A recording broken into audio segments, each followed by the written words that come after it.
Good evening friends, and welcome back to the Thursday evening teaching session brought to you from Sion Hospital, Mumbai.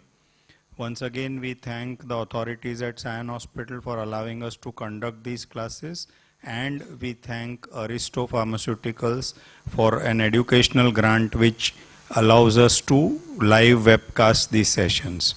We have two cases today. The first case is being presented by Dr. Rutuja. We start with the case.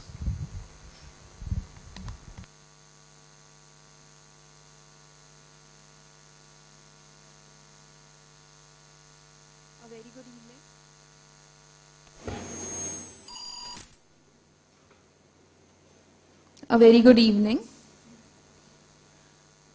So a 7-year-old girl, third by birth order, born out of non-consanguineous marriage, resident of Sion, hailing from Bihar, Hindu by religion, informant being mother, was brought with complaints of bluish discoloration of lips and nails since 6 months of age, increased tiredness on activity since 3 years, and fever since 7 days. Child was alright till 6 months of age when mother noticed bluish discoloration of lips and nails, which was not associated with fever, cough, cold or increased respiratory activity, and has been persistent throughout the years with no change in the intensity on crying or exertion or on assuming any squatting posture. There is no history of any squatting episodes. There is no history of suck cycle. There was no history of any feeding difficulty. She also started to complain of easy fatigability on activity since 2 years, as in she gets tired easily and before her peers while playing and also after climbing 2 to 3 flights of stairs. There is no history of recurrent respiratory tract infections in the past. There is history of poor weight gain. There is no history of palpitations, syncope or chest pain. There is no history of breathlessness on lying down or nighttime awakenings. There is no history of pedal edema, periorbital puffiness or decreased urine output. There is no history of sudden death in family. Child also developed fever since last 7 days, which was high grade, 2 to 3 spikes per day, associated with chills, not associated with any rash, child being active during the interfebrile period. Mother also noticed yellowish discoloration of eyes and skin since 1 day with history of passing dark yellow colored urine. There is history of abdominal pain, dull aching, more in the periumbilical region. There is no history of any vomiting or loose stools. No history of any bleeding manifestations. History of outside food consumption is present. No history of burning micturition. No history of any recent drug intake or any Ayurvedic medications. No history of headache or vomiting. No history of convulsions or any focal neurological deficits. Past history, there is no history of previous hospitalization, no history of any surgical or other medical illnesses, and no history of any chronic drug intake for the illness. ANC and birth history wise, it was a spontaneous conception at 22 years of age, received TT injections, however did not take iron folic acid tablets, no history of taking any other drugs. 1 antenatal USG scans was done, which was told to be normal. There is no history of fever with rash or pregnancy-induced hypertension or GDM in the mother. Birth history-wise, the delivery was a full-term, home-delivered vaginal delivery where the baby cried immediately after birth with a birth weight of around 2.5 kg. There is no history of any bluish discoloration of skin at birth, and there is no history of any NICU stay. Immunization-wise, the child is immunized completely till date as per national immunization schedule. Developmental history-wise, she is appropriate for age, studies in the 6th standard with a good scholastic performance. Dietary history: consumes mixed diet from family pot, takes around 3 meals in a day, however deficient in both calories and proteins. Family history: there is no history of similar complaints in the family, no history of any cardiac illnesses, and also no history of sudden death in the family. Socioeconomic wise, belongs to lower socioeconomic class.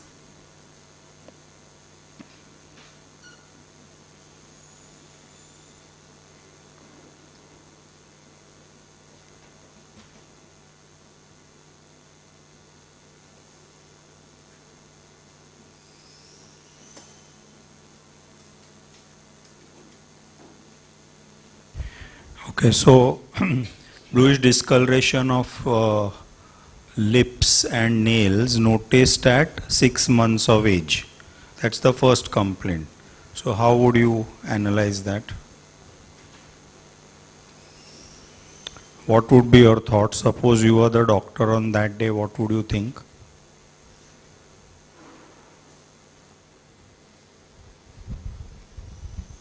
It could be because of any respiratory pathology, could be because of any cardiac pathology or some other abnormal hemoglobin levels and all. So we need to differentiate whether it is of respiratory origin or whether it is of cardiac origin. So cardiac, respiratory origin, actually the cyanosis won't be present initially. Initially you will be having complaints of respiratory distress as in cough, cold with increased respiratory activity, and cyanosis will be later on.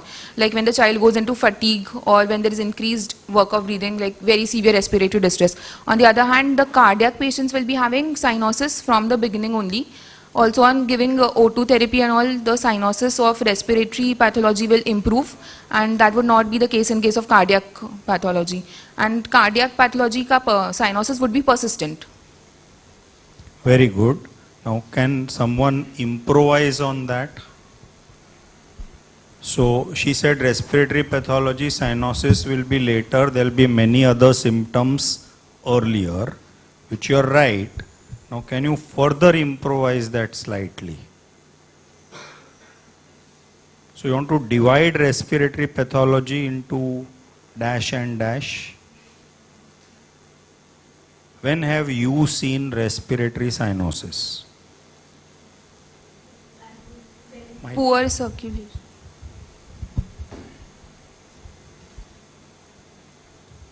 So it can be airway or parenchymal problem. No, name the condition when you have seen respiratory cyanosis. Pneumonia. Pneumonia. Anything else? ARDS. Anything Severe else? asthma. Severe asthma. Severe asthma. So what is common to all these conditions? Acute conditions. So respiratory conditions can be divided into acute and chronic. In acute, most cyanosis of respiratory more common is acute conditions.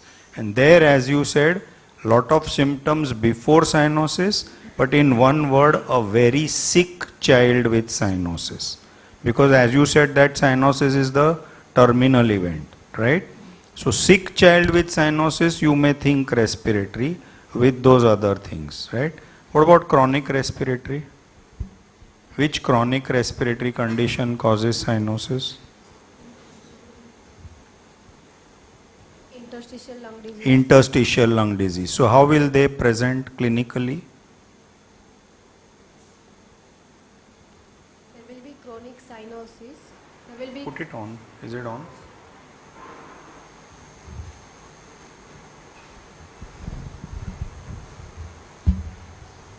Hold it close like this. Yeah. there will be persistent cyanosis, but during the episodes of fever or cough, there will be exacerbation of cyanosis and then again back to normal. Yeah, but how do you decide at the beginning? So what I am trying to ask is, when you saw this child at 6 months, would you have thought that this could be interstitial lung disease, or you thought that no, respiratory is ruled out, this is non-respiratory? So in other words, There will be some chronic symptoms preceding to. Very good. What would those be? In interstitial lung disease could be cough or dry. Okay. What else? Fast breathing. Very good. Fast breathing. What else? So interstitial lung disease, where is the biggest problem physiologically? Physiologically, there's a gas exchange problem, right? So they will be kind of hypoxic much before they are cyanotic. So there will be restriction of activity, tiredness, etc. with some fast breathing, which parents may or may not notice, which we doctors may notice. How prominent is the cough? Is it as prominent as asthma? No, it's not an airway disease. So there will be a very mild cough, right? So restriction of activity, tachypnea may or may not be noticed by parents. Doctor will notice, and mild cough is the presentation of interstitial, at the end of which again cyanosis towards after a few months or whatever. And for a 6-month-old baby to come with that, there could be some birth history where there was a lot of intervention, etc., which led to such a phenomenon, right? Can it be anything third besides cardiac and respiratory? Abnormal hemoglobins. So how will you differentiate that? Cardiorespiratory wise, the child will be absolutely normal, and saturation will still be low, means would be. So what is the problem when you take saturations of children with abnormal hemoglobin? Do you get the correct saturation? You may not get the correct saturation. It may show a constant 75 or 80 or whatever, which is actually not the correct. That is one. But what else? Again, abnormal hemoglobin is a sudden event or a congenital event, or what is it? Depending on its acquired or congenital. Very good. So it could be acquired or congenital. Acquired due to? Some toxins or drugs like nitrates or sulfonamide. Okay. And congenital is a separate rarer entity, right? Yeah. Whenever you have seen the child with respiratory cyanosis, how deep is the cyanosis? Is it just noticeable even by a doctor out of question that the parents will notice it, or it is deep blue which the mother also can persist? How is the cyanosis? Subtle cyanosis. Just a little, subtle cyanosis. If you see that, you may see peripherally, you want to rule out whether it is central or only peripheral, because maybe he is hypothermic, and then you look and they may be turned. So by the time the parents notice nace and this child will be, where will the child be? Okay, so respiratory cyanosis is subtle, has to be scrutinized and seen, and by a trained eye. A mother or somebody is not likely to notice it. Apart from all the things which he said about, there is no respiratory distress, there is no question of respiratory cyanosis. So it comes down to only two, of which the congenital child, methemoglobinemia, is all right, hemoglobin M, etc. So either a poisoning or cardiac. And a stable child means almost certainly cardiac. So I think the question here is, has hypoxia come before tiredness, or tiredness has come later? For example, we said chronic interstitial lung. At 6 months, a chronic interstitial lung disease is a prolongation of an acute interstitial disease. Like you may have acute bronchiolitis and bronchiolitis obliterans. You may have been born with alveolar proteinosis or idiopathic pulmonary fibrosis, all rare conditions, but they begin with birth almost, or acute bronchiolitis begins as an acute onset but progresses slowly instead of getting better. Obviously at 6 months there will be no chronic interstitial lung disease coming with cyanosis, but if this was a 5, an 8 or 10-year-old, then the chronic interstitial disease has been getting worse slowly, and a mild tachypnea is not even perceived by the patient or by the parents, and they straight away complain of mild cyanosis. But when you carefully examine the child, you would find a mild tachypnea. That mild tachypnea is very easy to miss in an older person, because the older person can have only 12 or 15 times breath, and then if it becomes 18 or 20, it's not easily perceptible. So here there is no question of chronic interstitial disease, and you have already discussed methemoglobinemia. My question to you is, cyanosis is hypoxia, and hypoxia the patient must make up by feeling tiredness or tachypnea. Then why cyanotic heart does not have tiredness or tachypnea prior to cyanosis? You get my question?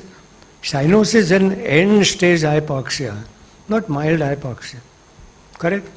When this child started getting hypoxic, he should have been tachypnic first, then cyanosed, right? Why is this cardiac cyanotic fellow decides to be cyanotic first and then later on getting tired or tachypnea? What do you think must be the reason? After all, cyanosis is same hypoxia. The right to left shunt is well compensated. It is there from the right at the beginning. So the body gets used to it, gets compensated, and hence does not demonstrate tachypnea. Compensation is only by two ways. Either hemoglobin goes up so that the oxygen carrying capacity is increased, or you breathe faster. And every cyanosis should end up that way, no?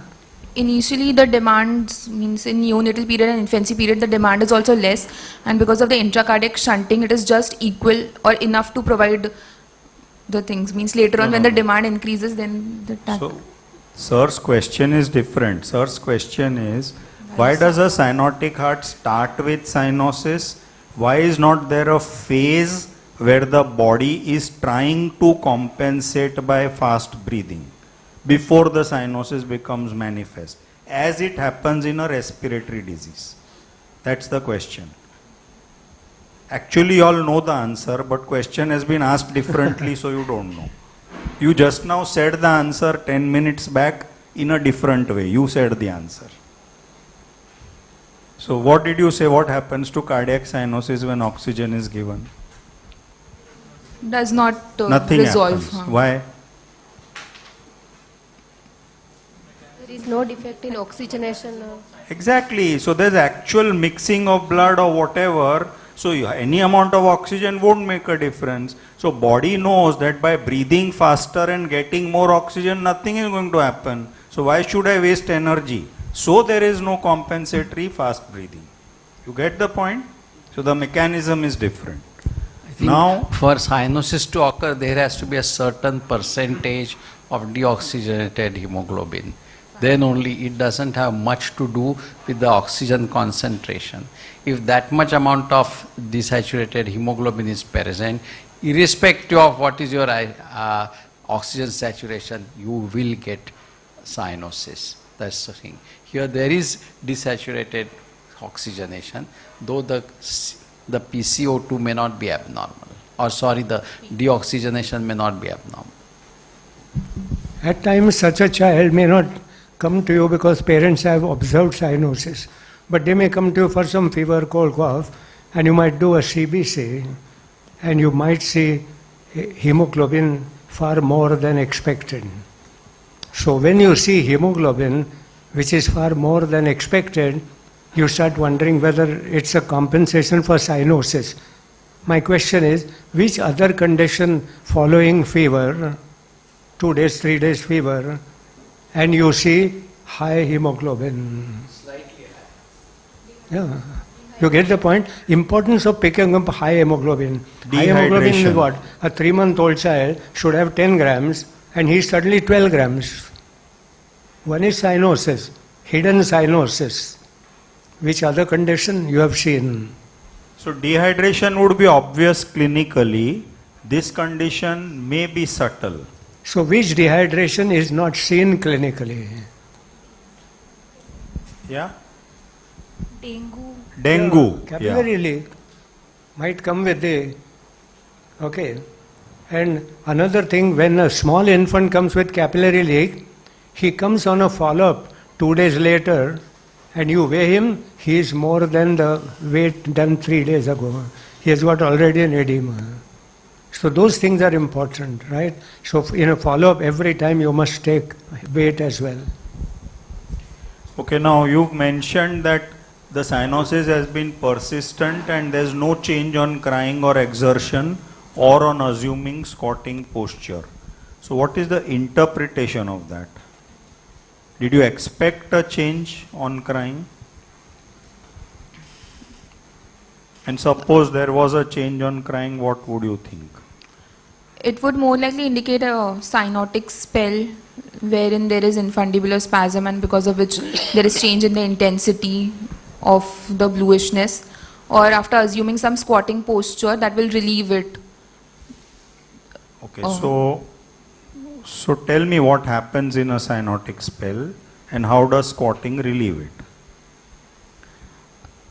So in a squatting, means in a cyanotic spell, first of all there is infundibular spasm, means already there is whether we are talking about some congenital heart disease with right ventricular outflow tract obstruction, because of crying or on more exertion, there will be more infundibular spasm, because of which the blood flow across the pulmonary valve decreases further, and there is more reversal of the blood flow and more deoxygenated blood going into the systemic circulation. That is there is more right to left shunting of the blood. So that will lead to more increased bluishness and increased cyanosis. And secondly, assuming squatting posture is first, that it will increase the systemic vascular resistance, and therefore it will decrease some amount of the shunting, the right to left shunting. And second, because of the kinking of the vessels and all, there is decrease in the venous return. So there is less amount of deoxygenated blood that is received, and therefore it helps in Very good. So now in the first part, you also have to bring in systemic vascular resistance. So crying decreases systemic vascular resistance, and that also helps in the shunting. So infundibular spasm is part of the theory, but the other part is about the decreased resistance and therefore the pressure between the right and the left side, which increases the shunt. In fact, I think if I know rightly, the infundibular spasm used to be the old theory. And today that is not very much important. What happens is acidosis comes into play, and then crying. That's how the peripheral vascular resistance is changed. That's why the shunt is minimized. But today we feel that spasm of the infundibulum is not a major issue or may not be an issue at all. And therefore, when you are asked, you put other theories first and say, yes, there has been feeling of a... You agree? Yes, sir. Yes, sir. Okay. Now, she has started to complain of easy fatigability since 2 years. So, what does this mean? Anybody?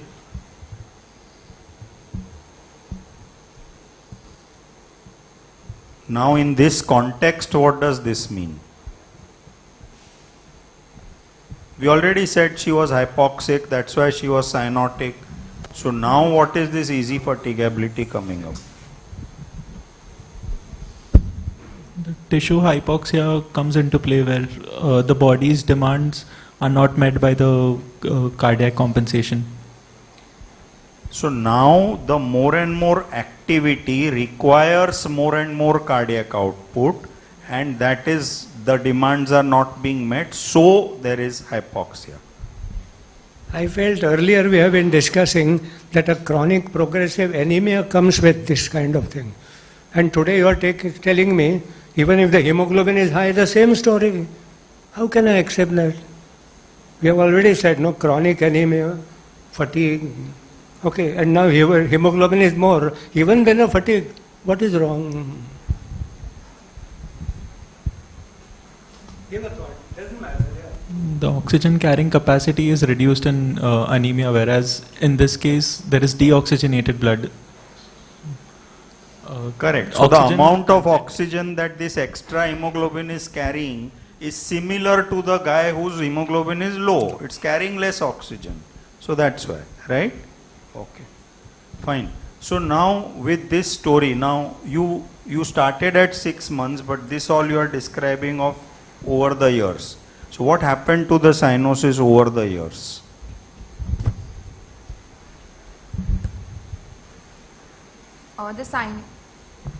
Hold it close. Cyanosis. So there is no any episodic change in the intensity and Correct. all. However, the cyanosis has increased in intensity over a period of time. But as I told that earlier, that there is no episodic variation. Yeah, there is no episode, but I think I didn't register you mentioning that the Cyanosis over has the years the increased cyanosis has and worsened, increased. right? So now, if we have now discussed that this is cyanotic heart disease, what type of cyanotic heart disease are you expecting? So what are the types that you can clinically distinguish, and which category does this fit into? So reduced pulmonary blood flow or increased pulmonary blood flow? Decreased. Why? There is no history of any recurrent respiratory tract infections. Okay. So that is one sign of increased pulmonary blood flow. What else?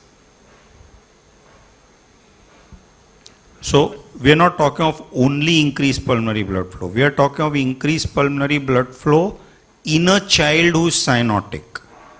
So if a cyanotic child with increased pulmonary blood flow, what else can be clinically seen?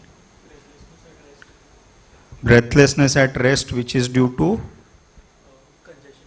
So cardiac failure. So these children who have increased pulmonary blood flow and cyanosis may present in cardiac failure also. So this decreased pulmonary blood flow. Okay. Now I think so clinically decreased pulmonary blood flow as in where is the obstruction? What is the reason for decreased pulmonary blood flow?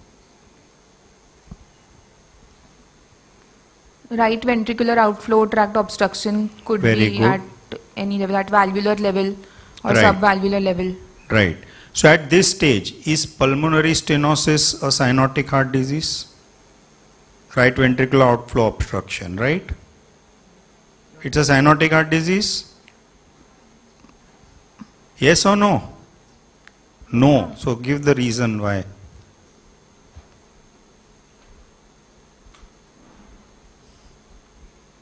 Come on, give the reason. Isolated PS, is it a cyanotic heart? No, there should be some intracardiac channel at least to provide the right to left shunting. So PS with some interventricular admixture. Or reversal of flow has to happen. So what I am trying to say is at this stage of the history itself, you have diagnosed that this child has a right ventricular outflow tract obstruction and this child has a shunt. These two things you have already diagnosed at this stage on history. Correct? So your VSD component and your PS component is already decided. Right? Okay, why did you ask for sudden death in the family? Actually not related to cyanotic. So related Not to to which complaint? Means which cardiac case this is very important? HOCM usually. Okay, HOCM, what else? Al-Kappa. Okay, what presentation, this history is very important.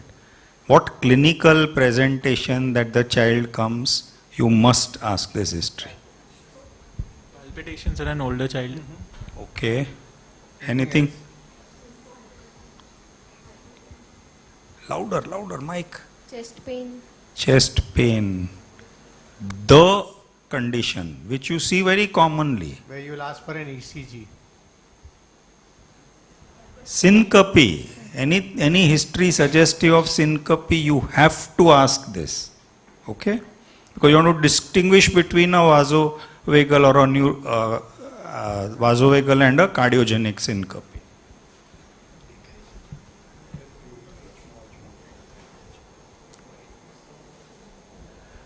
Okay. Now coming to the present history of fever for 7 days, high grade, with chills, not with rash, child being active during interfebrile period and yellow discoloration since 1 day. That means on the 6th day of the fever, yellow discoloration. So what are your thoughts on this? 6 days of high fever and then 7th day, yellow discoloration.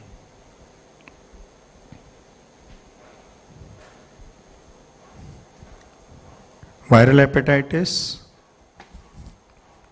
Yes? Okay. Anything that is unusual for viral hepatitis in this story?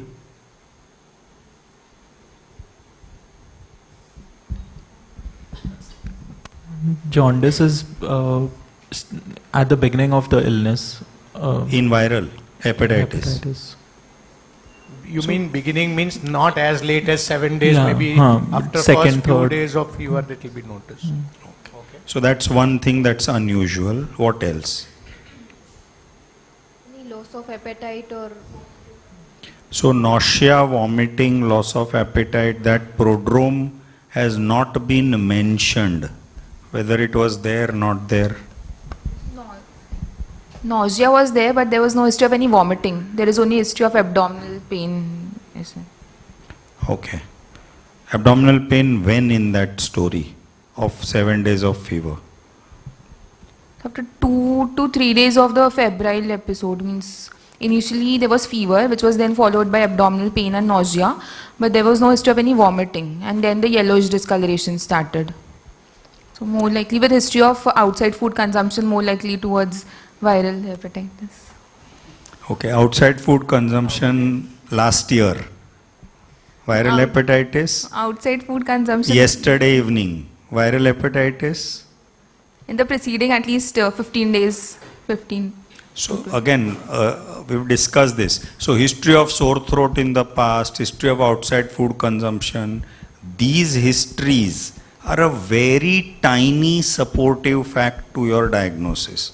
You don't bank on that, right? Because they're not very strong either way. The sensitivity and specificity both are poor. So if I ask you how many of us have had outside food, and majority of us would say yes. And same way, if you have a child with hepatitis, probably you won't get the history of having outside food. And it's not just outside food. Hepatitis B, hepatitis A is also waterborne, right? So it could be, you need to ask what type of water, what is their source of water, etc. That would be more relevant than just outside. So what we are trying to say is that these are... How commonly you have seen high fever in viral hepatitis? How common? 6 days of high fever and then jaundice. Common? At the most 1 or 2 days. Relatively low grade of fever. Some abdominal pain not presenting, may not be very severe, and lethargic child. That means the lethargy is relatively out of proportionate to the history of presentation of relatively not a very high fever, at the most a day, and the activity, loss of activity is out of proportionate to the presenting symptom. I think 2 things I want to bring out. One about the heart. We have said there is some oligemic problem and there is also some shunt.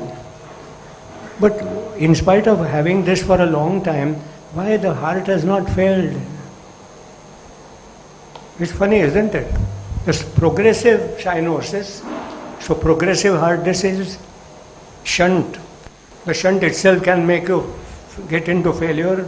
You have a cyanotic heart with a shunt, and now you say no signs of symptoms of failure. Isn't that funny?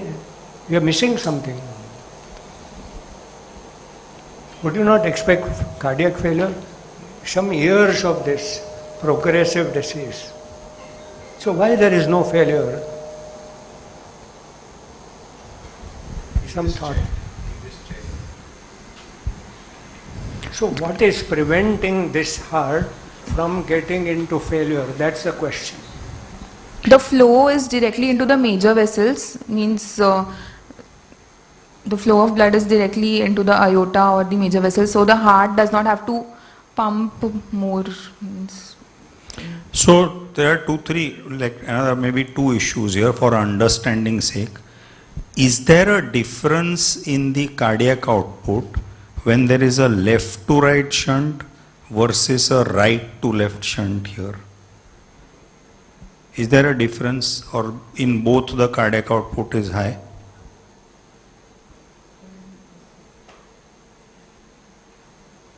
So in left to right shunt, you have a return, venous return as well as from the left side. So there's more blood going to the right side, and therefore the cardiac output is on the higher side. Here it's right to left. So that is not happening. So to that little bit addition to the cardiac output is not happening, one. But what sir is asking is you can derive another component of this tetralogy by giving a reason why the heart is not failing. Overriding of aorta. So the heart has another outlet to decompress, and that is why there is no failure. So take a note of that. That brings you to say there must be some factor that is preventing heart failure. A small other thing. We have been always taught that all symptoms must be put to one etiology. Correct? Now we are sure it's a cyanotic heart. So it's a cardiac problem. Now you have a liver problem. My diagnosis is cardiac cirrhosis. As simple as that. Why bring in a hepatitis? Hepatitis doesn't cause cyanotic heart. But a cyanotic heart cardiac condition may cause cardiac cirrhosis. Okay. So, sir, you are... I said cardiac condition getting jaundice is a cardiac cirrhosis. Why bring in hepatitis? And you already said no nausea, no vomiting, no prodrome. To me it's a cardiac cirrhosis. So cirrhosis is acute or chronic? What chronic thing should be there to cause cardiac cirrhosis? Chronic dash dash. Cardiac cirrhosis is extremely rare and it's a persistent chronic cardiac failure with venous congestion going on for a long time that ultimately also starts damaging the functions of the hepatocytes. Okay, and that is what it is. I just wanted to bring a point. If you are doing so well, I must ask you something out of the box. Okay, so far so good. So about the jaundice, we'll just move on, but what we wanted to convey is that learn to take a very nice detailed history. If there is no nausea, vomiting, think twice before calling it viral hepatitis. These timetables, so this could be that the jaundice came on day 3, mother didn't notice, day 4 and she noticed on day 6, whatever. But if it is a fact that high fever for 6 days, normally in viral hepatitis that's long. If it is a fact that jaundice noticed after 6-7 days of fever, in viral hepatitis that is long. Absence of nausea, vomiting is unusual. Now we could have had a little wrong history and this may well be viral, but if this is correct, I would put typhoid higher and I would start thinking whether this is typhoid, right? Okay, I think there's nothing more in the history, no? So no history of bluish discoloration of skin at birth. Suppose it was, what would be your thoughts? So any cardiac disease is present at birth with bluish discoloration? Whether they are present. Cyanotic heart, not respiratory causes. So that will also depend whether they are presenting on day 1 or whether they are presenting thoda later on. If they are presenting on day 1, then there could be transposition of great arteries with intact ventricular septum. That could be one thing. And tricuspid atresia also without any PD, that could also present. And later on then you can have transposition of great arteries during the first 7 days. You can have TAPVC, you can have truncus, or you can have again tricuspid atresia. Later on at 3 to 6 months then tetralogy of Fallot can present, or DOR, TOF physiology can present thoda later on. So, I mean TGA is very early, but barring that, barring those handful of conditions, day 1 cyanosis is more likely non-cardiac. So how we said 6 months is more likely non-respiratory, day 1 is more likely non-cardiac, right?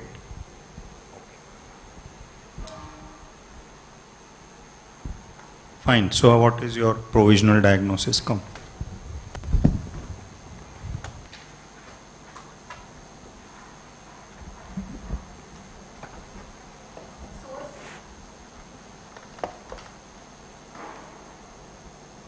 Seven-year-old girl with history of cyanosis since 6 months of age and exertional dyspnea since 2 years with growth failure, with no history of any recurrent respiratory tract infection, with an acute febrile illness in a birth and developmentally normal child who is completely immunized till date, is probably a case of cyanotic congenital heart disease with decreased pulmonary blood flow, most probably being tetralogy of Fallot or TOF physiology. Example DORV with pulmonary stenosis with VSD. Yeah, so in that DORV differential you should also write VSD. VSD. Because DORV, VSD, VSD, PS. All three have to be there. Okay.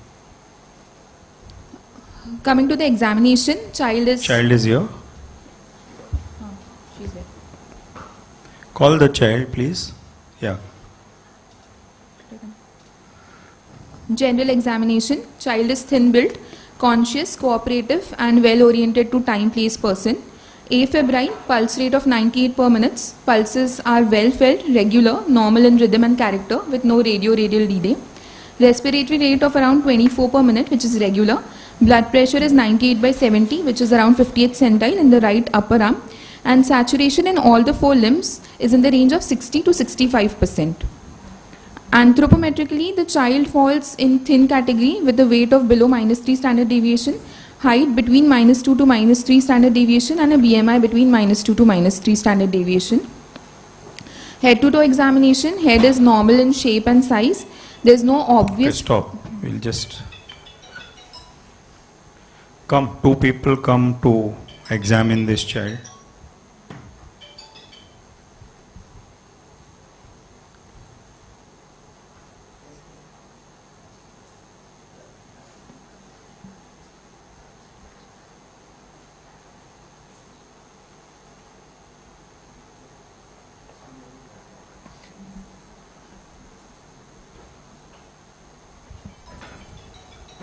चलो कम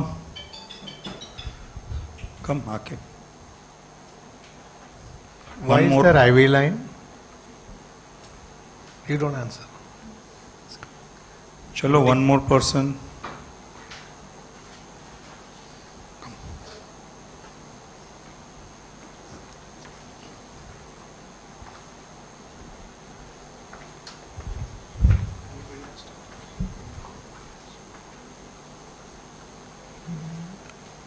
Child is thin built, comfortable but slightly tachypnic with visible jaundice, dusky lips, and there is clubbing present.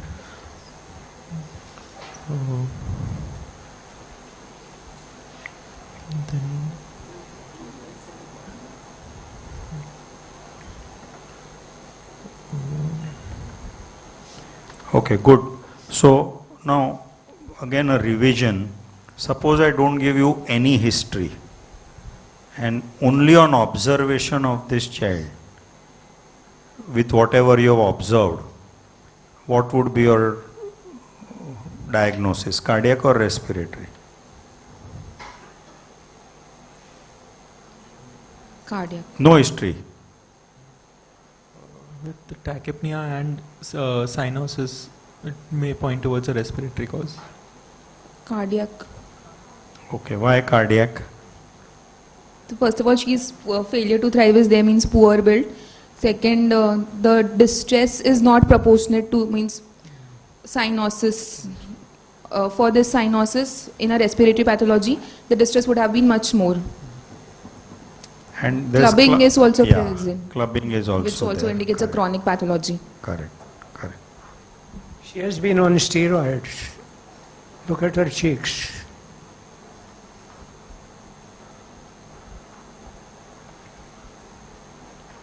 So are they like the cheeks of a baby child who is on steroid? Are they fuller than normal or are they not wasted? Not wasted.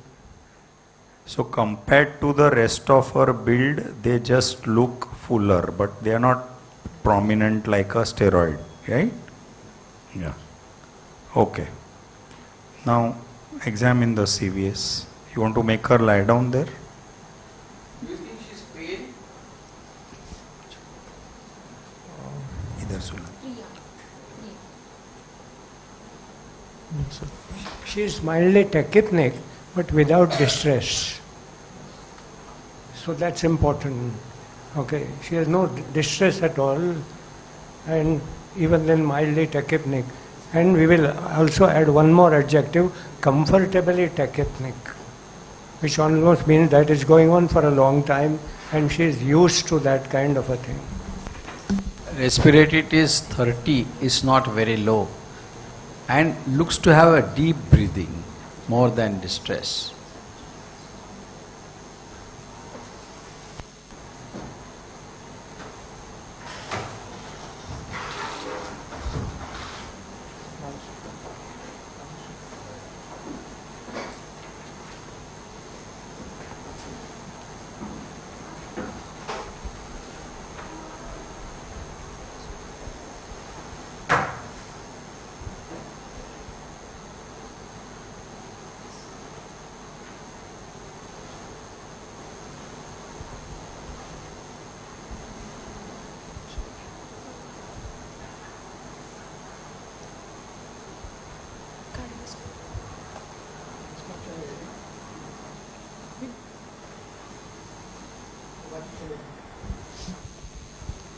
inspection.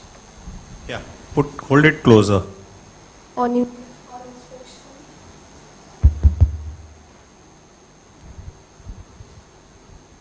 inspection, chest appears normal, bilateral symmetrical with slight precordial bulge. So in exam, when you are talking about precordial bulge, you have to bend down to the level of the chest of the child and also come to the foot end and observe.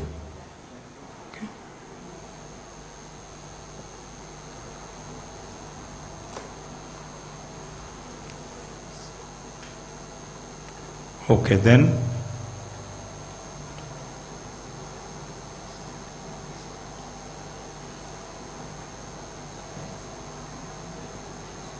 There is no visible scars. hold closer so that everyone can There hear. are no visible scars or sinuses in there. Apex impulse.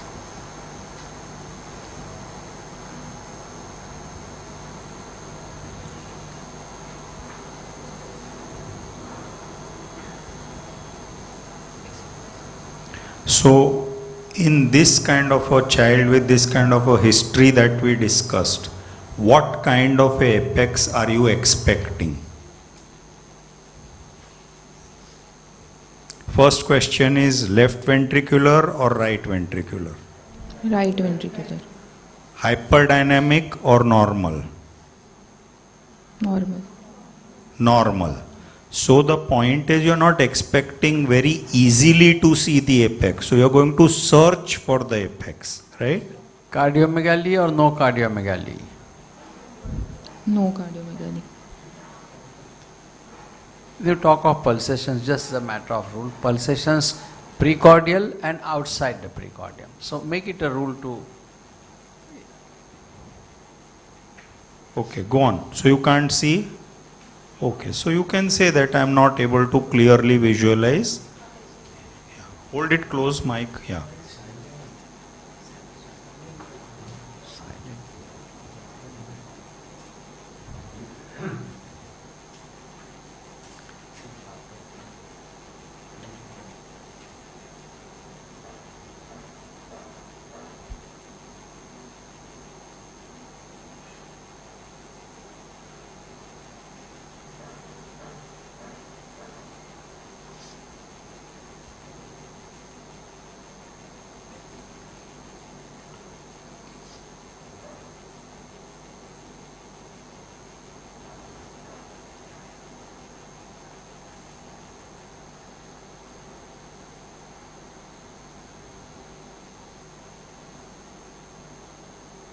Apex bit is felt in fourth intercostal space, mid-clavicular line. It could be even inside or in the midclavicular line. And nature is hyperdynamic or normal? Normal. So you can say tapping or Tapping, normal. yeah. Yeah? Okay. Next, Any what other- else should you look for on palpation in any cardiac case? There is no heave or thread. Very good. Excellent. So look for parasternal heave.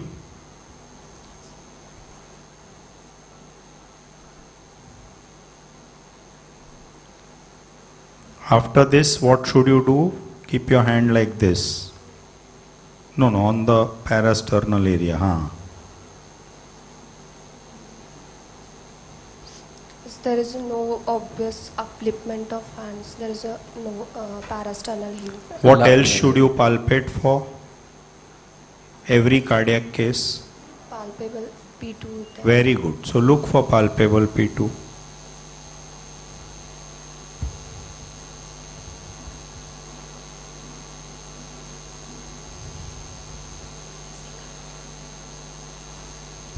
So you feel with 2 fingers in the pulmonary area.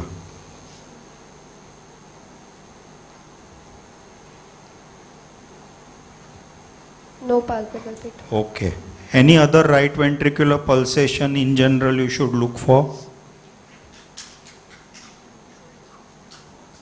There is no epigastric pulsations or Very good. So no epigastric pulsations. Fine. And no thrill. You have to look for any thrill anywhere, right? So no thrill. Now auscultation. Any pulsations outside heart you want to see? Carotid pulsation. So look at the nail. Is there anything in the neck? JVP, carotids.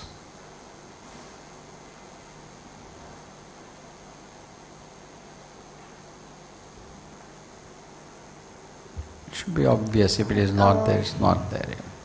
There is no obvious carotid pulsation on inspection. In this position, you may not be able to comment on JVP unless you raise her. It's okay.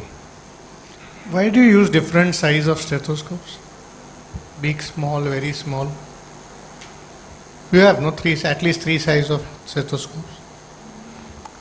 जिनको कम सुनने को आता है उनको 3 piece लगते हैं. Okay.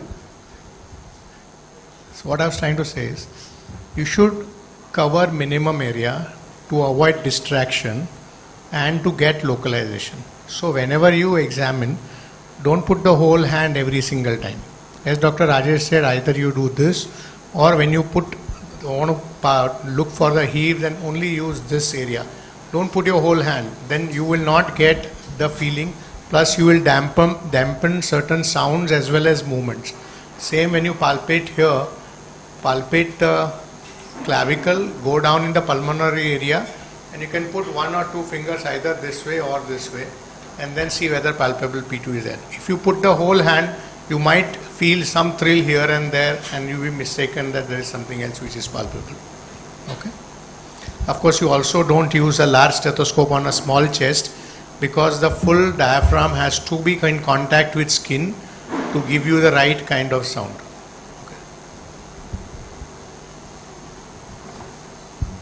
Auscultation. Liver, she said. Liver.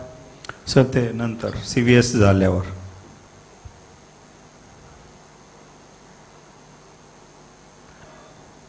So what findings do you expect on auscultation? You already have the... Okay, so can you give a diagnosis now before auscultation? What have you got from inspection and palpation which has added to what we had on history?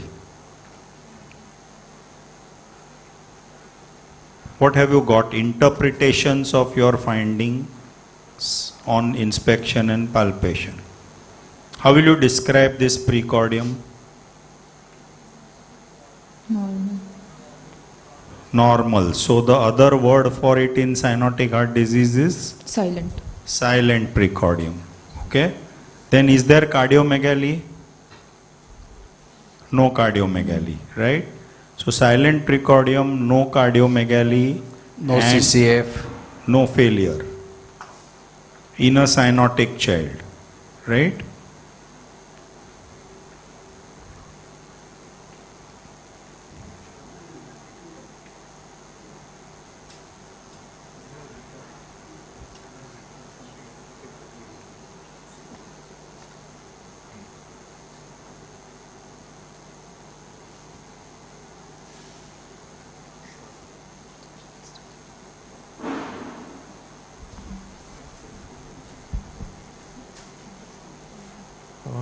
There is a pansystolic murmur, grade 3, heard best in the third left intercostal parasternal space.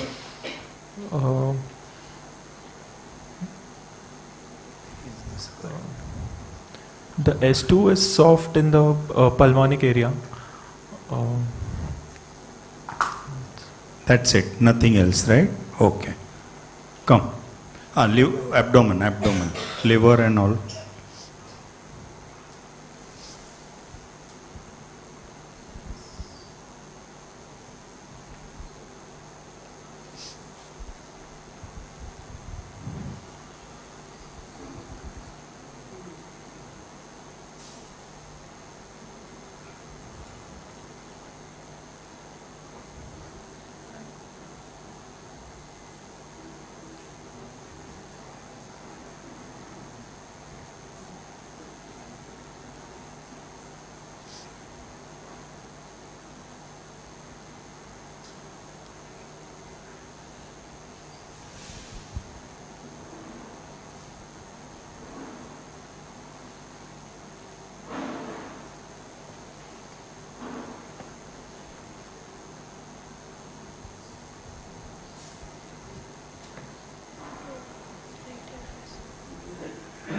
There is a hepatomegaly of liver measuring size approximately 4 centimeter with liver span 7 to 8 centimeter.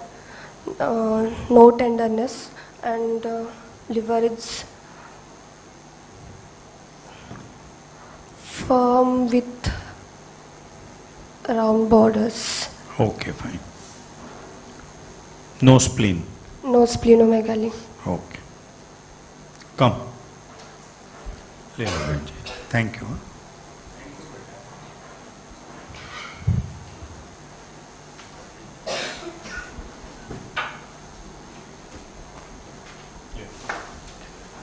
Okay, any different finding than what they got? The murmur I appreciated was ejection systolic and was grade 2 without any thrill. That was the only Yeah. different finding. Yeah, so 2 and 3 is always Yes, subjective, and pan-systolic and ejection systolic also, sometimes you can make a mistake depending on what is the length of the murmur. Fine. Anything else? No. You got a parasternal heave? No. No. Okay. So now, what is your final diagnosis? Liver? Liver, they said. Liver is there, but the span is normal, 8 centimeters. So for a 7-year-old girl, it is normal. Firm. Soft. Soft. How much below the 4 centimeters below. 4 centimeter not normal. Yeah. Whatever is your span for a 7-year-old, 4 centimeter below the liver, below the rib cage is not normal. Her respiratory rate is 24 if I am not mistaken. 30 you say? Yeah. No, okay.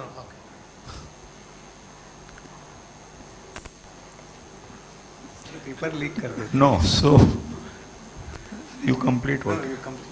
No, so the point is that Yeah, I you know that she's just gone through possibly hepatitis.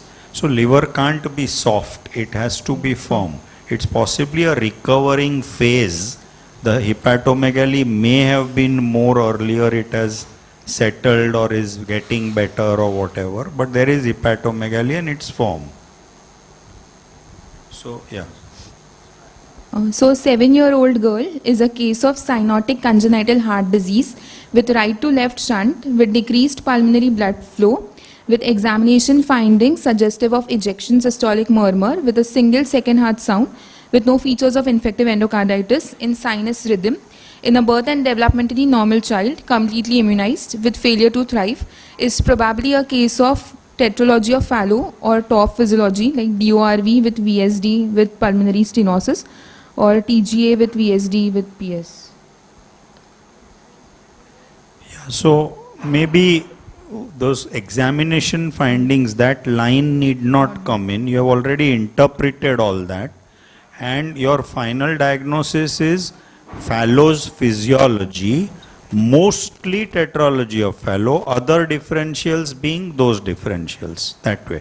Because in this child you almost didn't have anything different from the usual. It's almost classical. So therefore you might put tetralogy of Fallot as the first diagnosis, right? Only features which were slightly different is that there were no I came a bit late, so correct me if I'm wrong. No cyanotic spells were there, and the child has grown well without intervention. Well meaning is sustained herself without intervention till 7 years of age. Okay, so these are the two things which are slightly off. So what I'm trying to say is they are not against a Fallot's physiology. They are against a tetralogy of Fallot or a severe tetralogy. So only a mild pressure, mild outlet failure. That is what I would think. Mild outlet obstruction. Sorry. So that ejection systolic murmur is the murmur across the shunt? Murmur across the obstruction. Okay. So why is there no murmur across the shunt? It is a large VSD. There is no gradient. Then why is there a shunt? If there is no gradient, there should be no shunt. Maybe the defect is large enough not to cause turbulence. maybe the defect is large enough not to cause turbulence. So if there is no turbulence, there won't be any high intensity Any obvious murmur. murmur would not be appreciated. So you don't say maybe, you say that the defect is Very a, large. what is the word? Unrestrictive VSD. Non-restrictive or unrestrictive, that's the word. So when there's no restriction, no obstruction, that is why there's no turbulence. So across the shunt, there's a free flow. So that's why there's no turbulence and no murmur, right? Investigations? Confirm? No, show the X-ray. Okay, so read the X-ray. Someone can switch off this light quickly.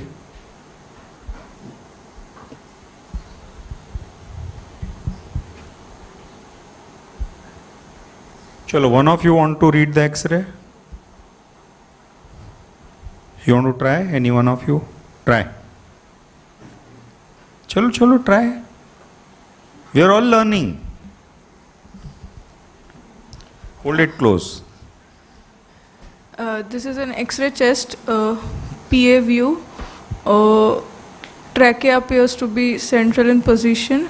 The claustrophrenic angles are clear. There's mild prominent bronchovascular markings. The heart appears to be upturned with narrowing at the pulmonary area. So, boot-shaped heart is seen on grossly. Okay, good. So basically what you say is the heart is looking normal in size, not enlarged, and there is a concavity in the pulmonary area or the pulmonary bay, which gives somewhat like a boot shape to the heart, though the apex doesn't seem to be upturned here really, classically, but okay. So why is that concavity in the pulmonary bay? Why is there that concavity? Decreased flow in the pulmonary artery. Very good. So because of less flow in the pulmonary artery is not prominent at all. It's kind of atretic or collapsed or whatever. So you're not seeing the normal shadow of the pulmonary artery, right? Okay. If you were not told that this child has TOF, probably you would have not made a diagnosis of TOF on this X-ray. But if you remember Dr. Ravi's message, if you see the right heart border outside of the spine on the right side, and the X-ray is obviously well centralized, consider something is wrong in the X-ray with the heart or the lungs, that is. You can see the right heart border is way outside on the right side. Normally it's not so much outside, right? So that's a pointer for right ventricular changes. Okay. Go ahead. 2D echo was done, which was suggestive of tetralogy of Fallot with large doubly committed VSD with RVOT, stenosis with gradient of 36 millimeters with mild TR. Okay. Fine. Liver function, so SGPT was 360, bilirubin was around 2. I'm just 300 or 3000? no, not 3000. It is triple digit. So what was your diagnosis of the jaundice component? So it could be some acute febrile illness, viral hepatitis being the first differential. Second could be typhoid.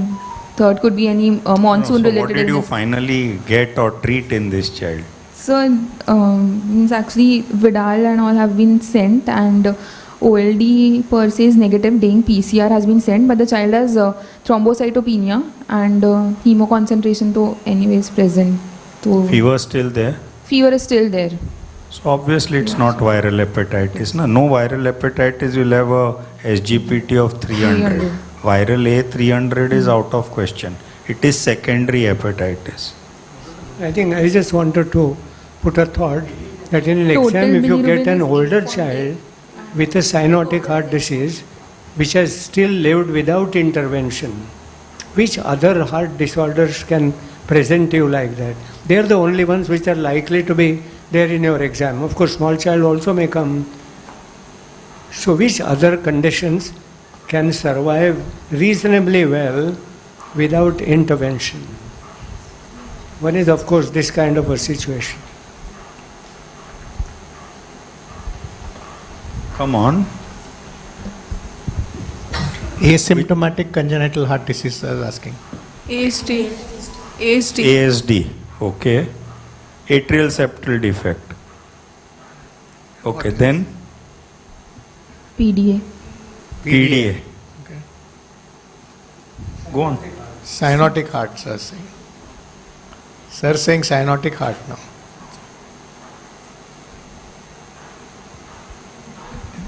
TGA with a VSD. It looks like ASD, but it's a cyanotic heart. Correct.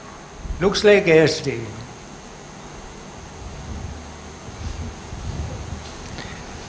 TGA with a VSD. Everything need not be total, no, something can be partial also. So PAPVC, right? And in fact, if it's a total anomalous pulmonary venous drainage, might fool you like an acute bronchiolitis. Okay, it almost looks like a bronchiolitis. If you're not very careful, you may miss the TAPVC. Dr. Palni Raman has pointed out that it was a AP view, the spine was more prominent, then thymic atrophy, and oligemia is not classic here, which Tushar also said that it's not a classic Fallow's X-ray, right? Yeah. You know, we are not radiologists, and to your defense, AP and PA has been a perennial problem in exam.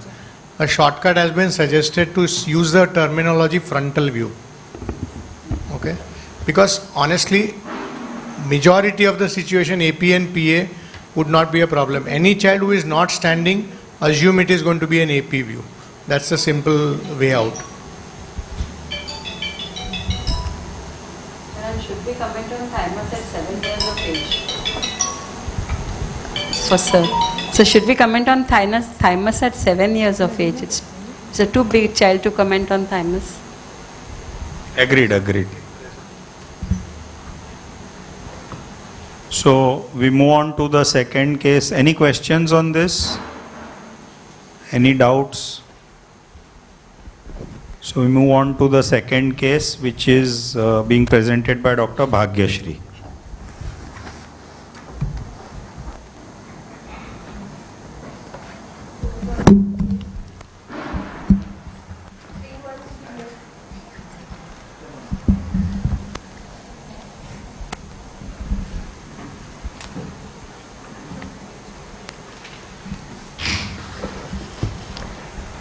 Months female child, second by birth order, born out of non-consanguineous marriage, a resident of Chunabati, hailing from Uttar Pradesh, brought by parents informing being same with complaint of bilateral neck swelling in upper cervical region since 2 weeks, right side, right more than left side.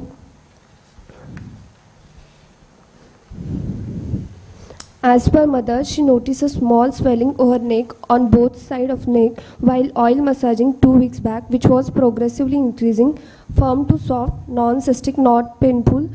There were no redness. Since 2 days, area over bilateral swelled region begin to show reddish discoloration associated with pain and fever, which is mild to moderate, and relieved on medication. For this complaint, parents took the child to some local practitioner where he was prescribed with some oral medication and advised to do USG local.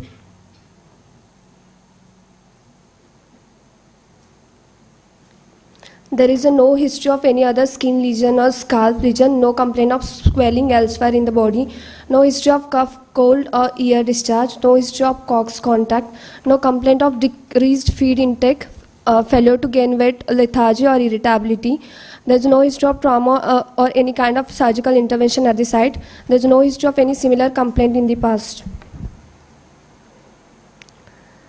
ANC and birth history. ANC, uneventful ANC course, registered pregnancy with injection TT and folic acid tablets were taken. No complaint of fever, gestational diabetes mellitus, PIH in ANC period. UAG scans told to be normal. Full term normal vaginal delivery with birth weight of 2.5 kilogram. Baby cried immediately after birth. No any NICU stay. Baby is on exclusive breastfeeding since then. No history of any previous admission. Immunized till death. Developmentally appropriate for age. Anthropometrically.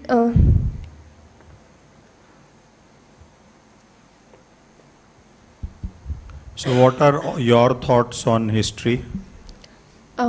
As there is a history of bilateral neck swelling upper cervical region, that could be due to some reactive lymphadenitis might be. Okay, so at this age, at 3 months of age, lymphadenitis due to what? Post-viral infection or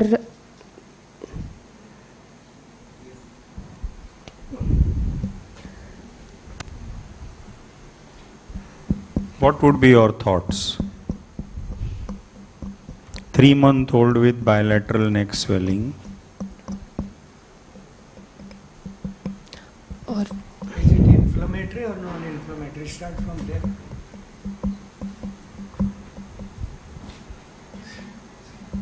How was it noticed? How was it noticed? Did the baby cry or Incidentally. incidentally? So what does that tell you? Non-inflammatory. Non-inflammatory. Could it be due to BCG? Wrongly given BCG? It would have involved the axillary region. Because And? that. Presented earlier, And? 3 months is late. Unilateral. No, why should it be bilateral? Okay. Any other thoughts? So if it is non-inflammatory infiltration, could it be like a malignancy coming up, a lymphoma?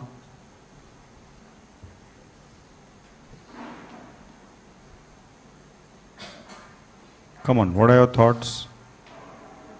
Could it be secondary to some focus in that area? Reactive, she said. So reactive to some focus in that area? Some infection in the mouth, tonsils. Some intraoral abscesses can also. Duration is too long. 2 Huh? weeks duration is longer for an infection. And No, child should be symptomatic. absolutely, the child has to be crying and symptomatic and not feeding if there's any intraoral pathology, right? There should be fever for any infective pathology, right? Could it be present from birth and now the mother has noticed because it has grown in size? We are thinking only of lymph nodes. Could it be anything else? Cystic hygroma. Okay. Any other condition where you can see some problems in the neck region at birth, both sides equal? May have some puffiness of the feet and hands also. Lymphangiectasia. Lymphangiectasia? No, lymphangiectasia. Turner's. Not saying this is Turner's. Just telling you that when you think about any neck swelling around birth and subsequent, cystic hygroma and this has to be kept in mind, which could get secondarily infected because of massage or whatever other reason. But it could also be, as we are discussing, lymph nodes and subsequent. Is it normal? Why we have to think so hard, right? Lymph nodes, bilateral, at unusual age, unusual place, unusual things. When something is unusual, what do you think? Sirs taught you, no? Unusual. PID. Yeah. PID, right? Immunodeficiency. Okay. I think when you have a bilateral swelling, consider some disseminated disease. Okay, commonly the cyst, the lipoma, hemangioma, whatever, are not bilateral. And then on the top of it, it's fastly growing. So you have a fastly growing, disseminated etiology for this condition. So the first thought comes whether it's a lymph node itself. Unusual, yes, but if you put down non-inflammatory, fastly growing, both sides, we haven't seen whether there are any other sides on the history, but we know disseminated, more than one side. So disseminated, non-inflammatory, fastly growing is generally first a lymph node, till proved otherwise. Surely 3 months is not a common situation at all, but what I'm describing is common to a disseminated disease. Now what is disseminated disease? Could it be a disseminated infection like tuberculosis? Unusual at this stage. It would have just gone into miliary or whatever. So unlikely. Could it be any semi-malignant condition like histiocytosis? Okay, which is something like malignancy, but again, it's very unusual, suddenly coming on only both sides. So the question is still in the mind, are we looking at even a lymphoma at this age?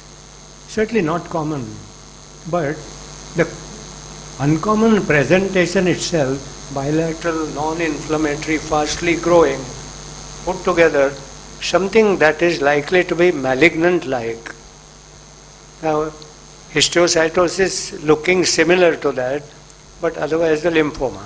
Okay. Now, which lymphoma grows faster? Okay.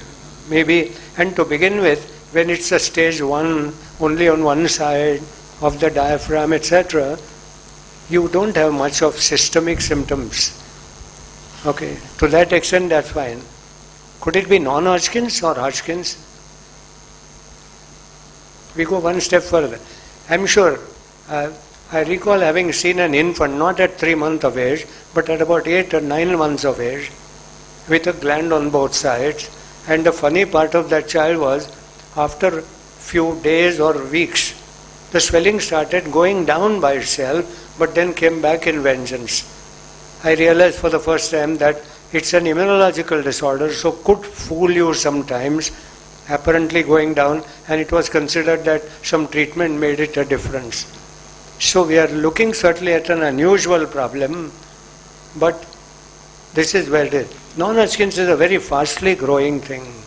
Okay, by now bilateral swelling would have gone on to mediastinum, okay, causing an emergency. So at this time, I think we will only say semi-malignant or malignant disease. We won't know what it is.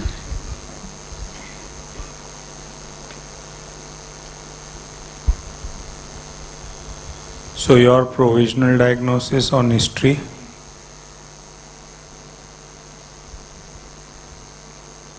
Okay, go on to examination. On examination, general condition of child is fair. Heart rate is 148 per minute, respiratory rate 40 per minute, saturation 98% on room air. Peripheral pulses well felt, extremity is warm. Bilaterally inflamed upper cervical region swelling is present. BCG scar present, normal. Pallor present, no cyanosis, edema. On local examination, inspection in right upper cervical region below ear, approximately size 7 by 5 by 2 centimeter, globular shape, smooth surface swelling with a reddish discoloration of skin, over swelling, tense skin, over swelling, surrounding skin normal, no discharge or sinus formation. On palpation, there is a warm present, tenderness present, firm in consistency, globular, non-fluctuating, transillumination present, non-reducible, non-compressible, non-pulsatile, not fixed to skin, and that of left upper cervical region 4 by 3 by 2 centimeter of similar features swelling present. There is no axillary, inguinal or any other lymphadenopathy present. Eyes, ears appears to be normal, no discharge. Anterior fontanelle open at level 2 by 1 centimeter. Skull scalp appears normal. Sparse hairs, no seborrheic dermatitis were present. Umbilical hernia present. Genitalian spine normal. On systemic examination, cardiovascular system S1, S2 heart, no murmur. Cryotone activity good in CNS examination. On respiratory system, air entry equal on both sides, clear. Per abdo soft, non-tender. Liver 1 centimeter, soft, no splenomegaly. I think at this stage, I want to know how tender was it. Redness, yes, might mean it's an infant. Was he crying when you palpated? No, Then sir. why do you say it's tender? Okay, means we need to be very sure that redness and tenderness becomes inflammation. And we have been starting with our discussion that it's non-inflammatory problem. So I imagine if it's warm and tender, he should not allow you to palpate that. He would be crying. Okay, if not, then is our impression of tenderness, etc., is something that we need to look at it again. We'll keep it open at this point of time. Right in the beginning you said that this was a bilateral swelling. Yes, bilateral. But on examination you have only right side swelling. What Left- is there on the left side? Left upper cervical swelling is present there, but small in size, and it is static from the start of 4 by 3 by 2 centimeter of similar feature, but it was not progressive as that of right. Transsemination on the left side also present? No, sir. So only the right sided swelling shows transsemination. And what is the consistency of the swelling on the left? What I'm asking, is it the same swelling or it's It another is swelling? of that of same feature as that of right side. So then there should be transsemination. Because it's a cystic swelling on the right side. And on the left side, what you are describing is a solid mass. Isn't that so? Then two can't be the same. There is no translumination on left side. I got it.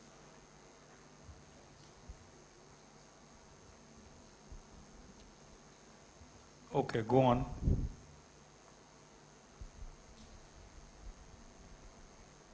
Investigations. Okay.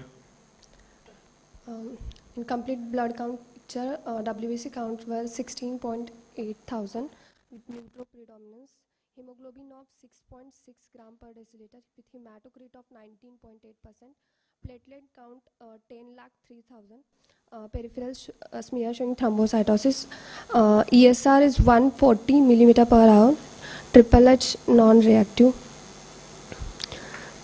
Outside USG done on 30th a day before presentation is suggestive of large heterogeneous collection seen in bilateral upper cervical region, query Cox. USG done in sign on 4th 12. Multiple subcentimetric size non-necrotic to partially necrotic lymph node at bilateral level 2, 3, 4, 5, heterogeneously hypoechoic lesion at bilateral level 5 with no internal vascularity, features suggestive of infective etiology, likely lymph node abscess, bilateral with cervical lymphadenopathy.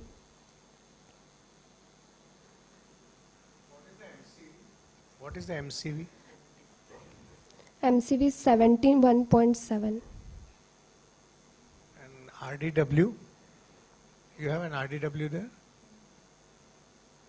And why am I asking all these stupid questions?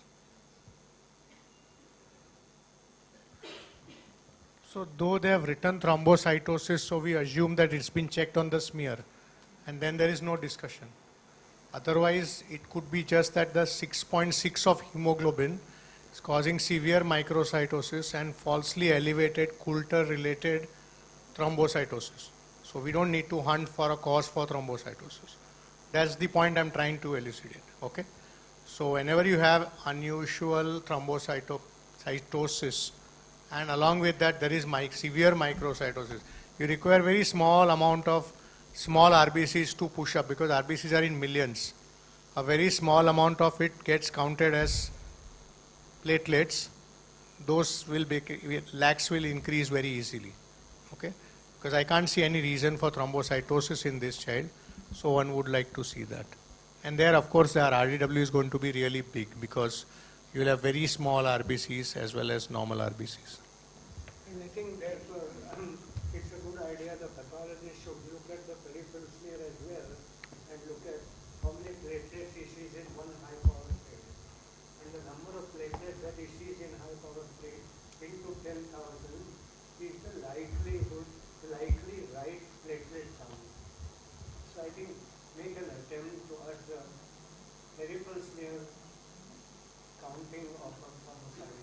So I think that's important point in it. PPT का क्या हुआ?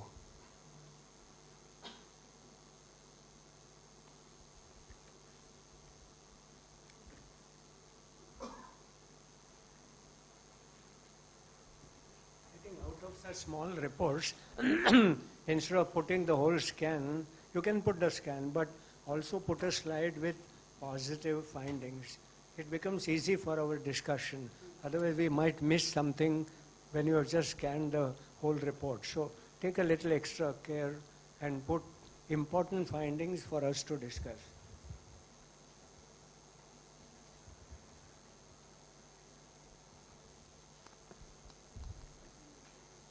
We have done incision and drainage for right upper cervical swelling. Speak louder. Incision and drainage for right upper cervical swelling with a pus routine microscopy showing smear. Study shows numerous degenerated and viable polymorphs, lymphocyte and mesothelial cells against proteinaceous background. Pus culture sensitivity report is awaited. And we have sent PID workup for child report is awaited.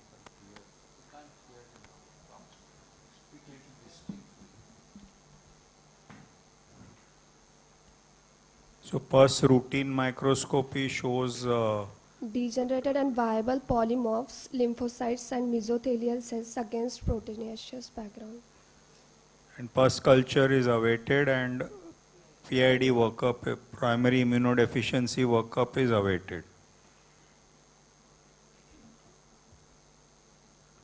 Anything else? How is the child doing? What are you treating?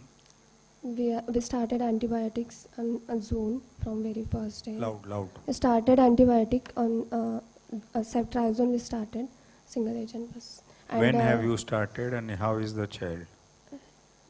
How is the swelling? So after incision and drainage, we are doing regular dressing. Now swelling, almost reduced. We brought the The child. other side? Child is here? Okay, bring the child.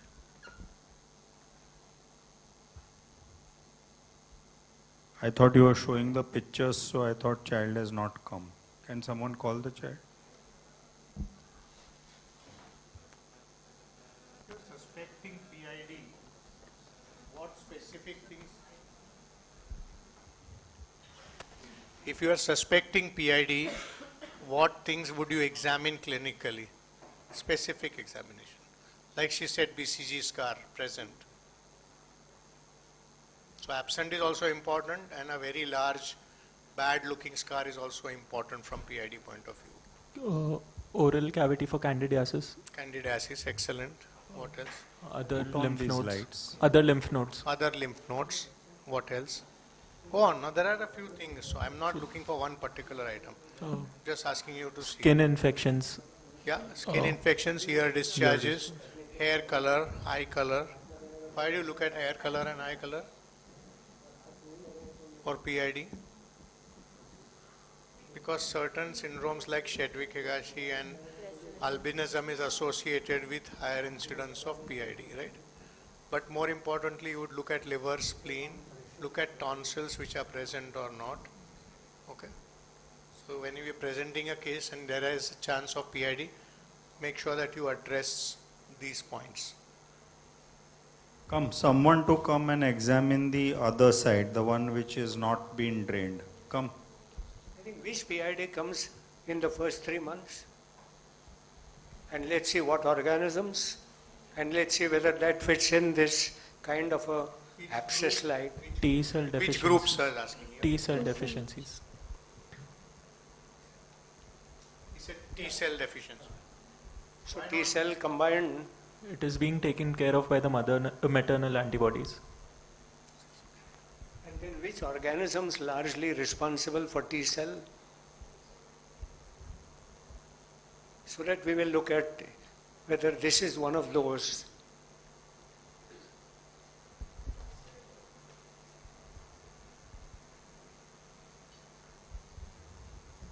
Capsulated organisms.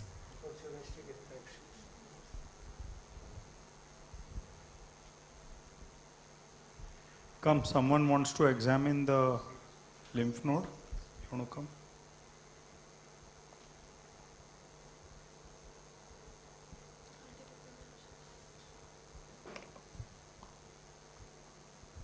Somebody said T cell deficiency, right? You have this much information. Would you have suspected T cell deficiency on basis of this? It actually works the other way around. If you have that positive finding on a CBC, you will suspect T cell deficiency. So what is it? What is the absolute lymphocyte count here? If you can't read, I'll read for you. WBC is 16,800 and lymphocytes are about 36 or some 38%.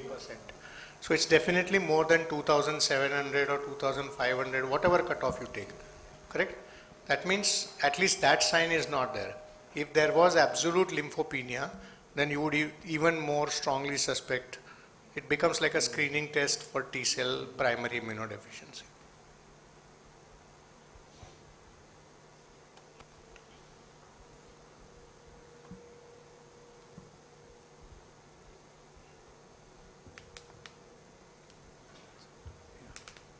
Also, you should look at, for a child with PID, you should look at the platelet size. So when you have a CBC report, just don't read HBPC, HBWBC and platelets. Okay? So your very small platelets or very large platelets, by way of PCT and MPV, you can make out the volume and then make an assumption and go towards those lines of investigation. Dr. Palniraman has said that CGD, chronic granulomatous disease, can also present at this age and this way, and he's suggesting whether thrombocytosis is an acute phase reactant. But I think the degree is a bit... No, it could still be. I'm just saying that we should make sure it is not a falsely elevated. Right? Again, I agree with Rajesh. Acute phase reactant would push it to 3 lakh, 4 lakhs, 5 lakhs. 10 lakhs makes me think it's falsely elevated.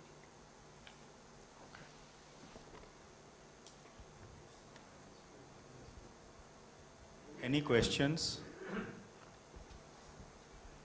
Any doubts?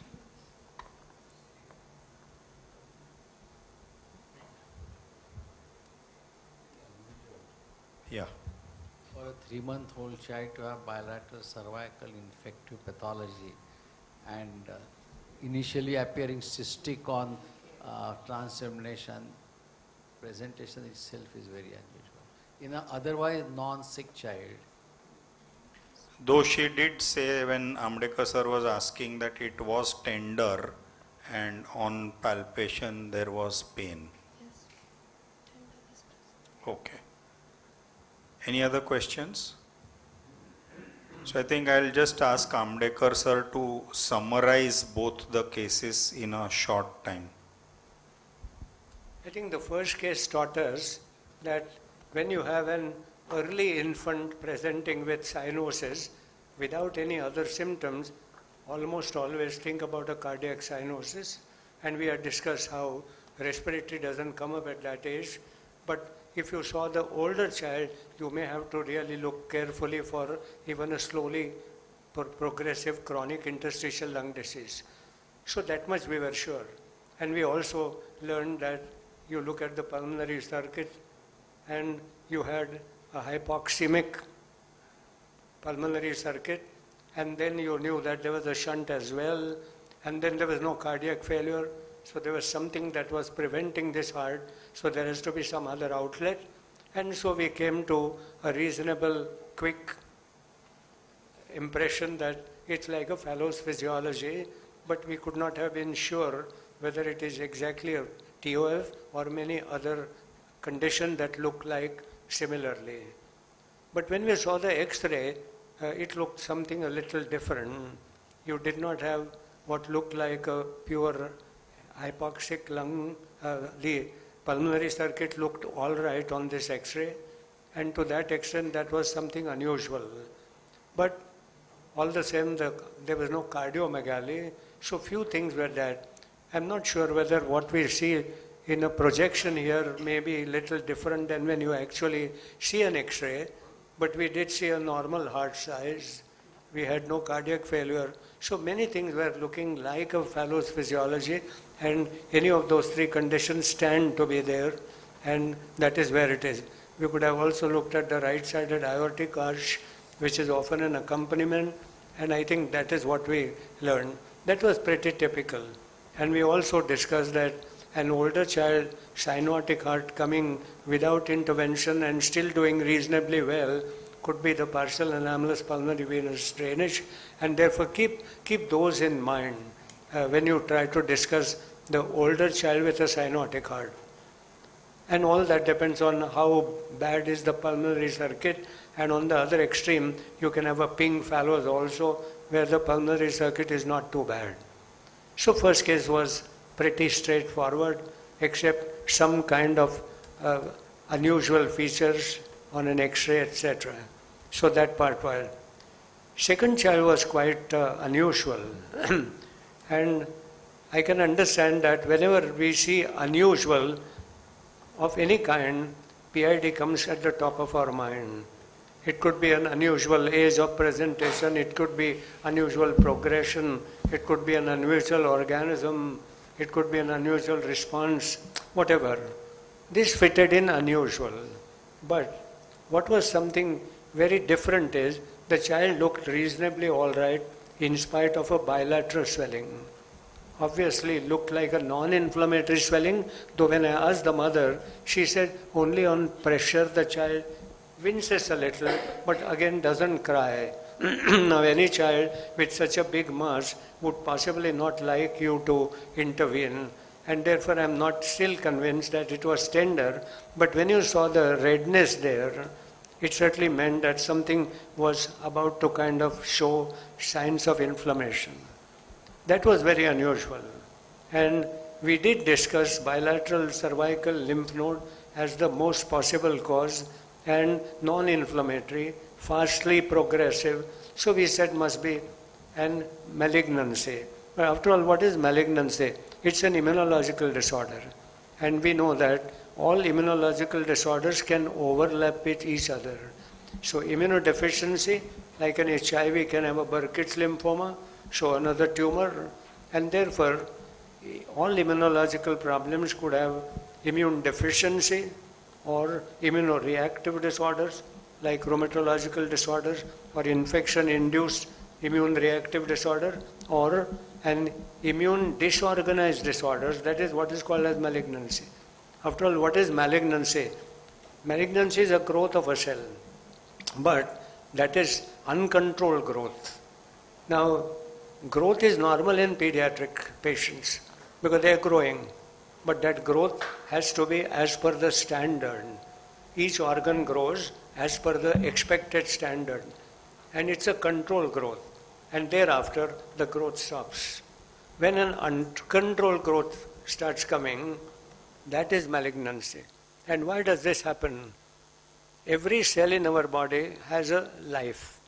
We know RBCs have a life of about 120 days. Then it dies, and by the time it's replaced by the new RBCs. So this is called a suicide gene. Every cell has a suicide gene. It commits suicide by itself because its life is over. But an occasional cell, because of some immune problems, decides to kind of get out of this suicide gene and starts multiplying. So it becomes almost immortal. And then uncontrolled growth, and then grows on spreading everywhere. That is what is called malignancy. Now what is funny about malignancy is that by the time we see malignancy, it has been happening already for a few weeks or months. We come to see it later. But even a newborn is known to present with malignancy. Because after all, he is 9 months old, theoretically, even at birth. And therefore, the age may not be totally unusual, certainly rare. And I think we are not very sure where we are hitting on this. We did discuss how to look at the CBC very closely, and Tushar made a point about thrombocytosis, and then anemia will rise ESR, but to a limit. It can't just go on. And as a rule, if you see a 3-digit ESR, then you know that it's a very fastly progressive, maybe an abscess, fastly developing necrotic lesion, infective, or a malignancy. Largely, we consider one of such things. But that's not the way we think in medicine. We are talking about our experience that 3-digit ESR maybe tuberculosis, maybe a fastly growing necrotic bacterial infection, or maybe a rheumatological inflammation or malignancy. So we are not sure where it is. I think what is really teaching us is that whenever we apply our basic knowledge, we do get some provisional idea where we are. But sometimes there is so much of wide variation, and the spectrum of presentation is so wide that occasionally even the test, we are not sure where we are. Okay, I'm sure that our students will tell us next time what turned out this to be, so that we get. And I request every time the same thing, you must not forget to tell us what was the final diagnosis. Don't be so secretive about it. Let us also learn something out of what we make mistakes here. And therefore I think today we had a wonderful cases. One, easy to apply, but we had so many questions which came up, and another, difficult to understand. And I think this is the fun of clinical medicine. What we do in this session is we make you think and you make you to commit. We may be wrong, doesn't matter. And every time you are wrong, you have learned one more thing in life. You should not do the same mistake again. There are so many mistakes you can do. Where is the hurry to make the same mistake again? Okay? So I hope we continue doing that, right?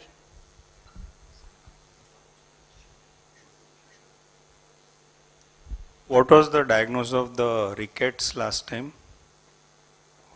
Who presented the rickets last time? The person is not there. Yeah.